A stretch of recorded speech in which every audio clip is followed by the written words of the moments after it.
One of the quickest tricks to improving your utilization is to split your monthly payment.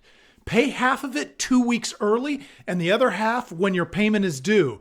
If you are always paying your credit card balance in full, this alone will cut your utilization in half. Of course, this is assuming that your spending on the card is fairly consistent throughout the month. If you want to goose it even further, figure out when your credit card company reports to the credit bureaus and make a payment right before that day. Most credit cards report to the credit bureaus within a couple of days after the end of your monthly billing cycle. This is usually before you are required to make your minimum monthly payment. If you can pay off your balance the day before the billing cycle ends, you could drop your utilization almost to zero. Of course, that depends on whether you make any additional charges between that point and when they report. So how much does utilization affect your credit score? Here's where things get interesting. Credit scores are incredibly complicated.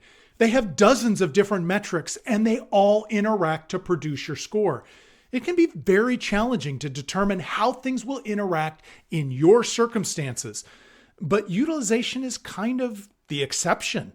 We analyzed millions of anonymized credit files, and we found that utilization has an almost perfect linear relationship. That means when your utilization goes down, your credit score goes up. It doesn't matter if you drop your utilization from 90% to 80% or from 30% to 20%.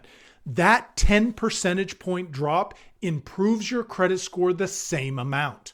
But wait, you've probably heard people say that you should keep your utilization under 30%.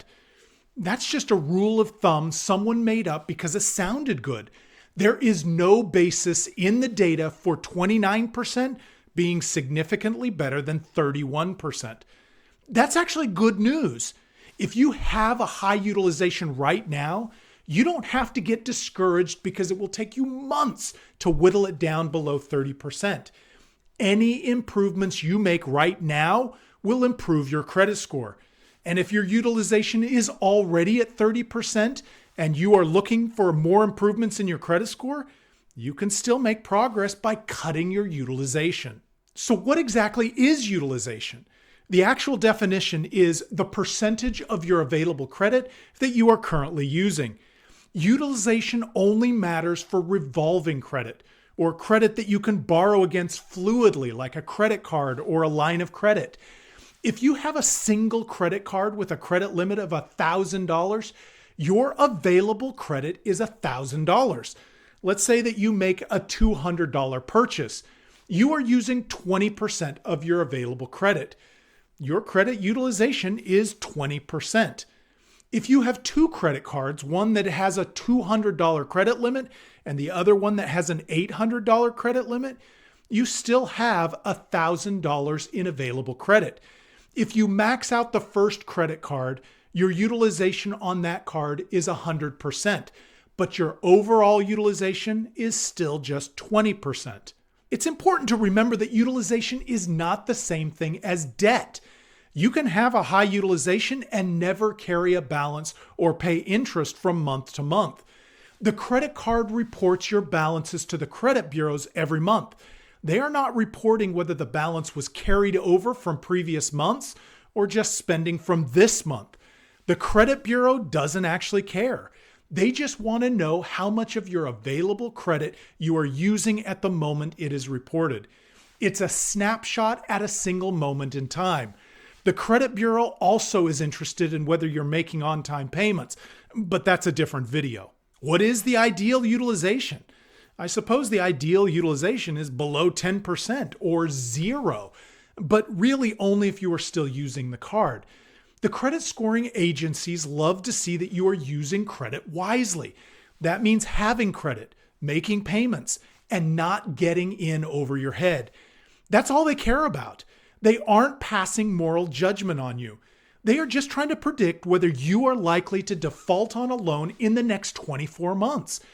If you are using credit responsibly, you are giving them evidence that you are unlikely to default on a loan. That's why a non-existent utilization doesn't actually help you. Having no revolving credit is the absence of evidence about how you would handle credit. It's important to leave a trail of breadcrumbs. They don't know whether you have no credit because no one will give it to you, or whether it's because you're trying to be responsible by avoiding credit cards.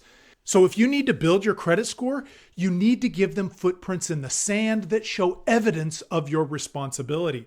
It's no longer enough to just be responsible with your finances. You need to be able to show that you are responsible with your finances.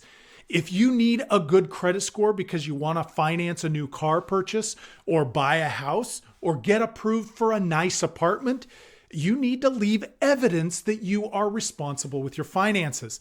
Managing your credit utilization is one of the best ways of producing that evidence. If you have a high utilization right now and you want to drop it very quickly, there is a way to do it, but it's not without its risks. A debt consolidation loan pays off your credit cards with an installment loan. That installment loan is not calculated in your utilization. Now, it is calculated in your debt to income ratio, but that's another video. You can drop your utilization very quickly consolidating, but the risky part is making sure that you don't fill up those credit cards again with spending.